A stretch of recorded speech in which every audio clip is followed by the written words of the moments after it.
చూసారా, నీ దేశంలోనికి నేను మిమ్మల్ని రప్పిస్తాను, మీ దేశంలోనే మిమ్మల్ని నాటేస్తాను.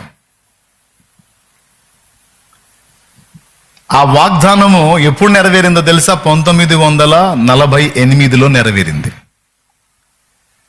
ఎక్కడెక్కడ చెదరి ఉన్న ఇశ్రాయేలు జనమంతటిని ఒక దగ్గర సమకూర్చి ఒక దేశముగా చేసి ఇన్ని సంవత్సరాల్లో దాన్ని విస్తరింపజేసి ఇప్పుడు వాళ్ళ కొట్లాట అదే, ఈ భూభాగం అంతా మాది,